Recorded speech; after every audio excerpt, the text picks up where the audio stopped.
ടാക്സും കൊടുക്കണമെങ്കിൽ അതിൻ്റെ റിട്ടേൺ എത്രയായിട്ട് കുറഞ്ഞു? ഇൻഫ്ലേഷൻ്റെയും താഴെ വന്നു. അപ്പോൾ നമുക്ക് അത്ര ആ ടാക്സ് എഫിഷ്യൻസി കൂടി നോക്കിയിട്ട് വേണം, അതായത് റിയൽ ആയിട്ട് നമുക്ക് എത്ര റിട്ടേൺ കിട്ടും ഇത് നോക്കിയിട്ട് വേണം നമ്മൾ ഇൻവെസ്റ്റ് ചെയ്യാൻ. ആൻഡ് റിട്ടേണിൻ്റെ മുകളിൽ ആദ്യം നമ്മൾ ചെക്ക് ചെയ്യേണ്ടത് സേഫ്റ്റിയാണ്. സേഫ്റ്റി എന്ന് പറയുമ്പോൾ നമ്മൾ റിട്ടേൺ കിട്ടിക്കഴിഞ്ഞാൽ നമ്മൾ സേഫ്റ്റിനെ കുറിച്ച് പലപ്പോഴും നമ്മളുടെ ഈ കേരള മാർക്കറ്റിൽ നമ്മൾ കണ്ടിട്ടുള്ളൊരു പ്രത്യേകതയാണ്, കൂടുതൽ നമ്മൾ പറ്റിക്കപ്പെടാറുണ്ട് നമ്മുടെ ഇൻവെസ്റ്റേഴ്സ്. കാരണം എന്താണെന്ന് വെച്ച് കഴിഞ്ഞാൽ അത് പറ്റിക്കപ്പെടുന്നത് കൂടുതൽ റിട്ടേൺസ് ഓഫർ ചെയ്തിട്ടാണ്. കൂടുതൽ റിട്ടേൺസ് ഓഫർ ചെയ്യുമ്പോഴുള്ള പ്രശ്നം എന്താ വെച്ചാൽ നമ്മൾ രണ്ട് സാധനങ്ങൾ റിട്ടേണിന്റെ മുന്നേ ചെക്ക് ചെയ്യണം. ഒന്ന് സേഫ്റ്റി, രണ്ട് ലിക്വിഡിറ്റി. ലിക്വിഡിറ്റി എന്ന് പറയുന്നത് നാളെ എനിക്ക് ഫണ്ട് വേണം, നാളെ ഫണ്ട് വേണമെങ്കിൽ ഞാൻ പോയി കഴിഞ്ഞാൽ എനിക്ക് ലിക്വിഡേറ്റ് ചെയ്യാൻ പറ്റണത്. ഞാൻ ലിക്വിഡേറ്റ് ചെയ്യാൻ പോകുമ്പോൾ ഈ സ്ഥാപനം അവിടെ ഉണ്ടാവണം, ഈ സ്ഥാപനത്തിന് ക്രെഡിബിലിറ്റി ഉണ്ടാവണം, ഡിഫോൾട്ട് ആവാതെ അവിടെ നിൽക്കണം. കുറേ സ്ഥാപനങ്ങൾ അങ്ങനെ അല്ലാതെ ഉണ്ടായിട്ടുണ്ട്. അപ്പോൾ നമ്മൾ രണ്ട് കാര്യങ്ങൾ ഇതിനു മുമ്പ് ചെക്ക് ചെയ്യണം. സേഫ്റ്റി ഉണ്ടോ, സേഫ്റ്റി ഇൻ ദ സെൻസ് ഈ കമ്പനി അവിടെ ഉണ്ടാവും, ഈ സംഭവം ഇവിടെ ഉണ്ടാവും. ആൻഡ് ഉണ്ടെങ്കിൽ തന്നെ ലിക്വിഡേറ്റ് ചെയ്യാൻ എനിക്ക് എങ്ങനെയാണ് ഇവരുടെ ലിക്വിഡിറ്റി വിൻഡോ, ഈ സംഭവത്തിന് ഡിഫോൾട്ട് ഓപ്ഷൻ എത്രയുണ്ട്, ഇതും കൂടി ചെക്ക് ചെയ്തിട്ട് വേണം നമ്മൾ മൂന്നാമത് വേണം നമ്മൾ റിട്ടേണിനെ നോക്കാൻ. കാരണം റിട്ടേൺ കൂടുതൽ ഉണ്ടായിട്ട് നമുക്ക് സേഫും അല്ല, കമ്പനി അവിടെ ഇല്ലെങ്കിൽ കാര്യമില്ലല്ലോ റിട്ടേൺ ജനറേറ്റ് ചെയ്തിട്ട്. അതേപോലെ നമുക്ക് റിട്ടേൺ ജനറേറ്റഡ് ആണ്, റിട്ടേൺ പേപ്പറിലുണ്ട്, പക്ഷെ നിങ്ങൾക്ക് ലിക്വിഡേറ്റ് ചെയ്യാൻ പറ്റുന്നില്ല. എന്ത് ചെയ്യാൻ പറ്റും? നമുക്ക് അതിൽ കാര്യമില്ല. അപ്പോൾ സേഫ്റ്റി, ലിക്വിഡിറ്റി, SLR എന്നുള്ള കോൺസെപ്റ്റിൽ വേണം നമ്മൾ എപ്പോഴും എടുക്കാൻ. ആൻഡ് എപ്പോഴും നിങ്ങൾ നോക്കിക്കോളൂ, റിസ്ക്കും റിട്ടേണും എപ്പോഴും പോസിറ്റീവ്ലി കണക്റ്റഡ് ആണ്, അല്ലെങ്കിൽ അത് ഒരേ പാരലലി കണക്റ്റഡ് ആണ്. എപ്പോഴാണോ റിസ്ക് കൂടുതൽ, profit is A reward four risk taking എന്ന് പറയും. അതുപോലെ തന്നെയാണ് നമ്മുടെ റിട്ടേൺസ്. റിസ്ക് എത്രത്തോളം കൂടുന്നോ അപ്പോൾ റിട്ടേൺസ് കൂടും. ആരെങ്കിലും നിങ്ങളുടെ അടുത്ത് വന്ന് പറയാണ് ഇതിൽ റിസ്ക് ഒട്ടുമില്ല പക്ഷെ റിട്ടേൺ കൂടുതൽ ഉണ്ടെന്നുണ്ടെങ്കിൽ അതൊരു സ്കാം ആയിരിക്കും. ഈ ലോകത്തിൽ ഒരു സാധനവും റിസ്ക് ഇല്ലാതെ കൂടുതൽ റിട്ടേൺ ഉണ്ടാക്കുന്ന ഒരു സാധനവും ഇല്ല. എന്ത് ഇൻവെസ്റ്റ്മെന്റ് ഉണ്ടോ കൂടുതൽ റിട്ടേൺ നിങ്ങൾക്ക് തരുന്നുണ്ടെങ്കിൽ അത്രയും റിസ്ക്കും അവിടെ ഉണ്ട്. അതുകൊണ്ടാണ് ഞാൻ പറഞ്ഞത് ഇക്വിറ്റി നിങ്ങൾക്ക് റിട്ടേൺസ് കൂടുതൽ തരും, ഇക്വിറ്റിയിൽ നിങ്ങൾക്ക് റിസ്ക്കും ഉണ്ട്. ഇപ്പം മിനിമം 5 വർഷം ഉണ്ടെങ്കിൽ മാത്രമേ നമ്മൾ ഇക്വിറ്റിനെ കുറിച്ച് ചിന്തിക്കാൻ പാടുള്ളൂ. 3 വർഷം വിളിച്ചാൽ നമ്മൾ ഹൈബ്രിഡിനെ കുറിച്ച് ചിന്തിക്കണം. 3 വർഷത്തിന് താഴെയാണ് നമുക്ക് സമയമെങ്കിൽ ഡെറ്റോ അല്ലെങ്കിൽ അത്തരം ഇൻസ്ട്രുമെന്റ്സിനെ കുറിച്ച് ചിന്തിക്കണം. അപ്പൊ ഇത് വെച്ചിട്ട് വേണം, നെറ്റ് റിട്ടേണും SLR വെച്ചിട്ട് വേണം നിങ്ങളുടെ എനി ഇൻവെസ്റ്റ്മെന്റ് ഡിസിഷൻസ് നിങ്ങൾ ഇനി മുതൽ എടുക്കാൻ. ഇത് ഏറ്റവും ഇമ്പോർട്ടൻ്റ് ആയിട്ടുള്ളതാണ് അവോയ്ഡ് നോയ്സ്. വൺസ് നമ്മൾ ഇൻവെസ്റ്റ് ചെയ്ത് കഴിഞ്ഞാൽ നമുക്ക് നോയ്സസ് അവോയ്ഡ് ചെയ്യാനുള്ള കഴിവുണ്ടാകണം. കാരണം എപ്പോഴും നോയ്സ് ഒരു കൺഫ്യൂഷൻ ഉണ്ടാക്കും. നോയ്സ് എന്ന് പറയുമ്പോൾ നമ്മൾ ഇൻവെസ്റ്റ് ചെയ്തു എന്ന് പറയുമ്പോൾ നിങ്ങളുടെ ഫ്രണ്ട്സിനോടൊക്കെ പറഞ്ഞാൽ മതി, നമ്മൾ ഇൻവെസ്റ്റ് ചെയ്തിട്ടുണ്ടെന്ന് പറഞ്ഞാൽ പറയും ഇപ്പൊ മാർക്കറ്റ് ഭയങ്കര മോശം കേട്ടോ, എടുത്തോ എന്ന് പറയും. പുള്ളിക്ക് മാർക്കറ്റിനെ കുറിച്ച് ഒന്നും അറിയണ്ടാവില്ല, ബട്ട് ഇങ്ങനൊരു സാധനം നമ്മുടെ അടുത്ത് പറയും, പിന്നെ നമുക്ക് പ്രശ്നമായി. ഇത്തരം നോയ്സസ് നമ്മൾ എപ്പോഴും അവോയ്ഡ് ചെയ്യണം. നമ്മൾ പഠിച്ചിട്ട് വേണം ഒരു സാധനത്തിന്. അതാണ് ഞാൻ നേരത്തെ പറഞ്ഞത്, നമ്മൾ ഇൻവെസ്റ്റ് ചെയ്യുന്നതിന് മുമ്പ് ആസ്ക് 100 ക്വസ്റ്റ്യൻ. ഈ 100 ക്വസ്റ്റ്യൻ ചോദിച്ച് നിങ്ങൾ 100 or 1000 ക്വസ്റ്റ്യൻ ചോദിക്കുക. പക്ഷെ ഇൻവെസ്റ്റ് ചെയ്യുന്നതിന് മുമ്പ് നമ്മൾ അതിൽ കൺവിൻസ്ഡ് ആയിരിക്കണം. കൺവിൻസ് ചെയ്ത് ഇൻവെസ്റ്റ് ചെയ്ത് കഴിഞ്ഞാൽ സ്റ്റേ ഇൻവെസ്റ്റഡ്. അപ്പോൾ അതിനനുസരിച്ച് നമ്മൾ ചെയ്യുക. Avoid noise create confusion. നമുക്ക് പ്ലാനിങ് വേണം. പ്ലാനിങ് അല്ലെങ്കിൽ കറക്റ്റ് പ്ലാനിങ് ഉണ്ടെങ്കിൽ ക്രിയേറ്റ് വെൽത്ത്. ആൻഡ് SIP, ഇപ്പോൾ SIP നിങ്ങൾക്ക് എല്ലാവർക്കും അറിയാം എന്താണ് SIP എന്നുള്ള. സിസ്റ്റമാറ്റിക് ഇൻവെസ്റ്റ്മെന്റ് പ്ലാൻ എന്നാണ് SIPക്ക് പറയാം. നമ്മൾ എവറി മന്ത് ഒരു പെർട്ടിക്കുലർ എമൗണ്ട് അല്ലെങ്കിൽ എവറി വീക്ക് എവറി ഡേ മുതൽ നിങ്ങൾക്ക് ചെയ്യാം. ഒരു പെർട്ടിക്കുലർ എമൗണ്ട് ഇൻവെസ്റ്റ് ചെയ്ത് കൊണ്ടുവരുന്നതിനാണ് SIP എന്ന് പറയുക. അപ്പോൾ അത് ഏറ്റവും best way to create wealth. ഒരു വെൽത്ത് ക്രിയേറ്റ് ചെയ്യാനുള്ള, ഇപ്പോൾ സാലറീഡ് ക്ലാസ്സിനൊക്കെ ആണെങ്കിൽ 2 തരം ആളുകളാണ് ഉള്ളത്. വെൽത്ത് ക്രിയേറ്റ് ചെയ്യേണ്ട ആളുകളും വെൽത്ത് പ്രിസർവ് ചെയ്യേണ്ട ആളുകളും. ചില ആളുകൾ അവരുടെ ബിസിനസ്സിലുകൊണ്ട് ഓൾറെഡി അവർ വെൽത്ത് ഉണ്ടാക്കിയിട്ടുണ്ടാവും, അവർക്ക് വെൽത്ത് പ്രിസർവ് ചെയ്താൽ മതി. പക്ഷെ പല ആളുകൾക്കും വെൽത്ത് ക്രിയേറ്റ് ചെയ്യണം.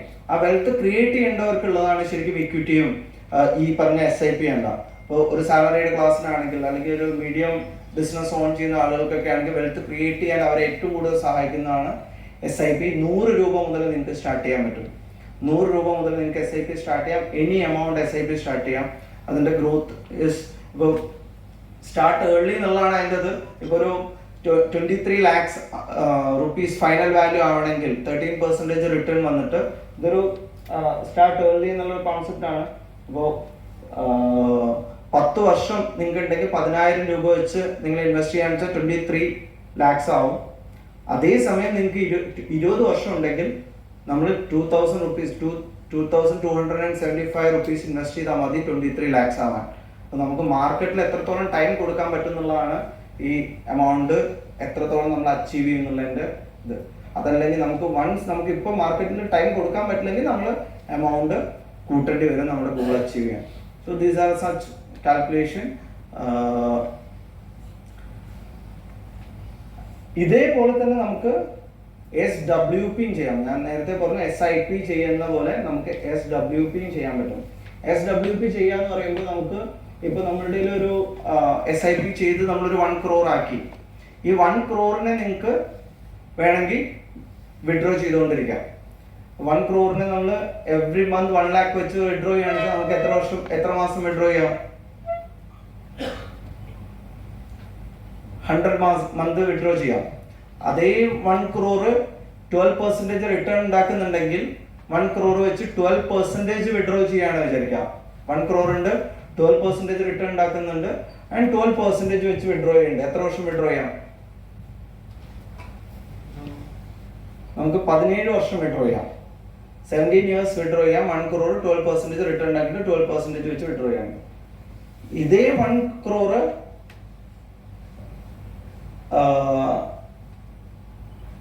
12% റിട്ടേൺ ഉണ്ടാക്കുന്നുണ്ട്, നിങ്ങൾ 7% വെച്ച് വിഡ്രോ ചെയ്യുന്നുള്ളൂ എന്ന് വിചാരിക്കാം. എത്ര വർഷം വിഡ്രോ ചെയ്യാം?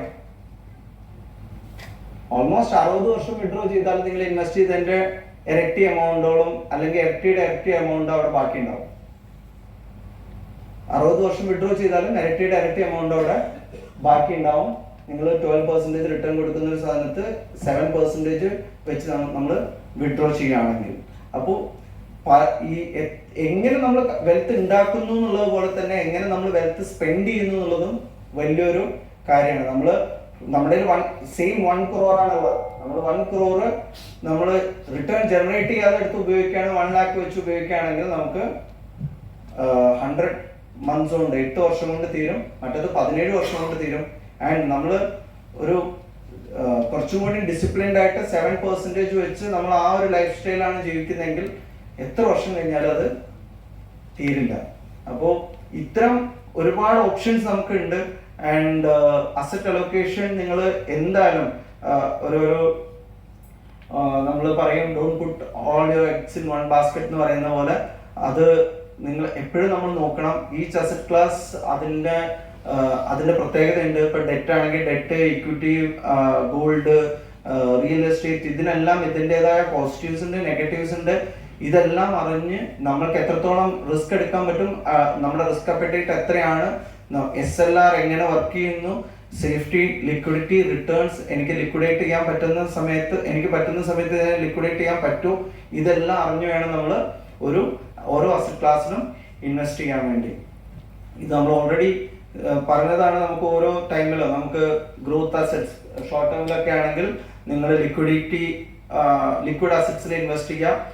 മീഡിയം ഡ്യൂറേഷനിലാണ് സ്റ്റെബിലിറ്റി അസറ്റ് ക്ലാസ് എന്നുള്ള ഡെറ്റ്, ഹൈബ്രിഡ് അങ്ങനത്തെ ചെയ്യാം. ലോങ് ടേം 5 years plus ഉണ്ടെങ്കിൽ equity kind of wealth creation സംഭവങ്ങളിൽ നമ്മൾ ഇൻവെസ്റ്റ് ചെയ്യാം. And while investing avoid overlaps.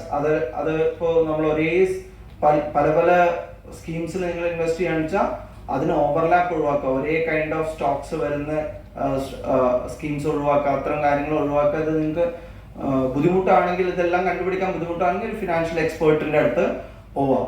And this is very important. നിങ്ങൾ എന്തൊരു ഇൻവെസ്റ്റ്മെന്റ് ചെയ്യുകയാണെങ്കിലും നമ്മളുടെ നെക്സ്റ്റ് ജനറേഷൻ നമുക്ക് കൊടുക്കാൻ പറ്റുന്ന ഏറ്റവും ബെസ്റ്റ് ഒരു കാര്യമാണ് നോമിനേഷൻ കറക്റ്റായിട്ട് കൊടുക്കുക എന്നുള്ളത്. മ്യൂച്വൽ ഫണ്ടിൽ നിങ്ങൾ നോമിനേഷൻ കൊടുത്താൽ മാത്രമേ മ്യൂച്വൽ ഫണ്ട് ചെയ്യാൻ പറ്റുള്ളൂ. മ്യൂച്വൽ ഫണ്ടിന്റെ ഫോം ലോഗിൻ ചെയ്യണമെങ്കിൽ നിങ്ങൾ നോമിനേഷൻ കൊടുത്തിരിക്കണം, ഓർ നിങ്ങൾ നോമിനേഷൻ ഞാൻ കൊടുക്കാൻ എനിക്ക് താല്പര്യമില്ല എന്ന് പറഞ്ഞിട്ടൊരു ഡിക്ലറേഷൻ കൊടുത്തിരിക്കണം. ഇത് രണ്ടും ആയിക്കഴിഞ്ഞാൽ അപ്പോൾ അതായത് അറിയാതെ നിങ്ങൾ നോമിനേഷൻ ഒരിക്കലും വിട്ടുപോകില്ല മ്യൂച്വൽ ഫണ്ടിൽ. പക്ഷെ നോട്ട് ഓൺലി മ്യൂച്വൽ ഫണ്ട്, എന്തൊരു ഇൻവെസ്റ്റ്മെന്റ് എന്തൊരു സംഭവം നിങ്ങൾ ചെയ്യുകയാണെങ്കിലും നോമിനേഷനെ വളരെ സീരിയസ് ആയിട്ട് നിങ്ങൾ കാണണം. നോമിനേഷൻ ഒരു കാര്യം എന്ന് വെച്ചാൽ ചിലർ വീട്ടിൽ വിളിക്കുന്ന പേരൊക്കെ നോമിനിയുടെ പേര് എഴുതി കൊടുക്കും. അത് നോമിനി ഇല്ലാത്തതിനൊക്കെ ബുദ്ധിമുട്ടാണ്. നോമിനിയുടെ പേര് വിട്ടുപോയതിനൊക്കെ ബുദ്ധിമുട്ടാണ് വീട്ടിൽ വിളിക്കുന്ന പേര് എഴുതി കൊടുത്തു കഴിഞ്ഞാൽ. അപ്പൊ ചിലർ ഇനീഷ്യൽസ് വിട്ടുപോകും. അപ്പോൾ വളരെ ലൈറ്റ് ആയിട്ട് നോമിനേഷൻ കാണുന്ന ആളുകളുണ്ട്. അപ്പോൾ അതുപോലെ നമ്മളുടെ അടുത്ത് ഇപ്പോൾ ഒരാൾ വന്നിട്ട് ചിലപ്പോൾ നമ്മുടെ പരിചയമുള്ള ഒരാളായിരിക്കും നമ്മളോട് ഇത് ജോയിൻ ചെയ്യാൻ വേണ്ടിയിട്ട് ഇപ്പോൾ നമ്മളതിനെ ഇൻട്രൊഡ്യൂസ് ചെയ്യുന്നത്. അപ്പോൾ അവരോട് നമ്മൾ പറയുമ്പോൾ ആരെ മറ്റേ നോമിനി എന്ന് വെച്ച് കഴിഞ്ഞാൽ ചിലപ്പോൾ മോളാന്ന് പറയും, അല്ലെങ്കിൽ വൈഫാന്ന് പറയും, അങ്ങനെ എന്തെങ്കിലും പറഞ്ഞു എന്ന് വെച്ചിരിക്കാം. അവർക്കറിയാവുന്ന പേര് വെച്ചായിരിക്കും ചിലപ്പോൾ അവര് ഫില്ല് ചെയ്ത്. പക്ഷെ നമ്മളിതൊന്നും നോക്കില്ല. പലരും ഒന്നും നോക്കാതെയായിരിക്കും സൈൻ ചെയ്ത് കൊടുക്കുന്നത്. ഒരിക്കലും അത് ചെയ്ത് കംപ്ലീറ്റ്ലി നമ്മുടെ ആ ഒരു സംഭവം വായിച്ചു നോക്കി കറക്റ്റ് ആണോ നോക്കി വേണം സൈൻ ചെയ്ത് കൊടുത്ത് ഇതെല്ലാം പക്കയായിരിക്കണം. കാരണം അവസാനം പ്രോബ്ലം വരുന്നത് നമ്മുടെ നോമിനിക്കായിരിക്കും വൺസ് ആ നോമിനേഷൻ ട്രാൻസിഷൻ ടൈമിൽ ഉണ്ടാവുക, അങ്ങനെ വരികയാണെങ്കിൽ. അപ്പോൾ ഇത് നമ്മുടെ ലീഗൽ ഹെയർസിന് നമുക്ക് കൊടുക്കാൻ പറ്റുന്ന ഏറ്റവും നല്ലൊരു കാര്യമാണ് കറക്റ്റ് നോമിനേഷൻ കൊടുക്കാന്നുള്ളത്. ആൻഡ് മ്യൂച്വൽ ഫണ്ടിന്റെ കംപ്ലൈൻസ് മെക്കാനിസം, നിങ്ങൾക്ക് എനി കംപ്ലൈൻറ്റ്സ് മ്യൂച്വൽ ഫണ്ടിൽ ഉണ്ടെങ്കിൽ സ്കോർസ് എന്ന് പറഞ്ഞിട്ട് സെബിയുടെ ഒരു പോർട്ടൽ ഉണ്ട്. അവിടെ കയറി നിങ്ങൾക്ക് കംപ്ലൈന്റ് രജിസ്റ്റർ ചെയ്യാം. ഡെഫിനറ്റ്ലി നിങ്ങൾക്ക് അതിനുള്ള സൊല്യൂഷൻ കിട്ടിയിരിക്കും. സെബിയുടെ സ്കോർസ് എന്നുള്ളത് വളരെ അക്യുറേറ്റ് ആയിട്ട് വർക്ക് ചെയ്യുന്ന ഒരു കംപ്ലൈന്റ് റിഡ്രസൽ മെക്കാനിസം ആണ്. സോ എന്തെങ്കിലും നിങ്ങൾക്ക് മ്യൂച്വൽ ഫണ്ടിനെ കുറിച്ചുള്ള കംപ്ലൈൻസോ എന്തെങ്കിലും മിസ്സെല്ലിംഗ് അങ്ങനത്തെ സംഭവങ്ങളോ എന്തൊക്കെ ഉണ്ടെങ്കിലും നിങ്ങൾക്ക് you can file your complaint in this. And സെബിയുടെ നോളജ് സാരഥി എന്ന് പറഞ്ഞൊരു ആപ്പ് ഉണ്ട്. നിങ്ങൾക്ക് അത് ഡൗൺലോഡ് ചെയ്ത് കഴിഞ്ഞാൽ മ്യൂച്വൽ ഫണ്ട്സിനെ കുറിച്ചോ ഇതിനെക്കുറിച്ചുള്ള കൂടുതൽ നോളജ്, വെൽത്ത് മാനേജ്മെന്റിനെ കുറിച്ചൊക്കെയുള്ള കൂടുതൽ നോളജ് നിങ്ങൾക്ക് അവിടുന്ന് അക്വയർ ചെയ്യാൻ പറ്റും. ഇൻവെസ്റ്റർ സർട്ടിഫിക്കേഷൻ എക്സാമിനേഷൻ എന്ന് പറഞ്ഞിട്ടൊരു എക്സാമിനേഷൻ നടത്തുന്നുണ്ട് സെബി ഫ്രീ ഓഫ് കോസ്റ്റിൽ. അത് നിങ്ങൾക്ക് താല്പര്യം ഉണ്ടെങ്കിൽ നിങ്ങൾക്ക് ഇത് ചെയ്യാം. പിന്നെ ആദിത്യ ബിർളയുടെ ഫിംഗോ MF എന്ന് പറഞ്ഞിട്ട് ഇത് സ്കാൻ ചെയ്ത് കഴിഞ്ഞാൽ നിങ്ങൾക്ക് കിട്ടും ഒരു ലേണിംഗ് ഒരു വിൻഡോ ഉണ്ട്. അവിടെ നിങ്ങൾക്ക് കുറെ നോളജ് കിട്ടും. ലേഡീസിന് വേണ്ടി മാത്രം ഫോർ ഹെർ എന്ന് പറഞ്ഞിട്ടൊരു വിൻഡോ ഉണ്ട്.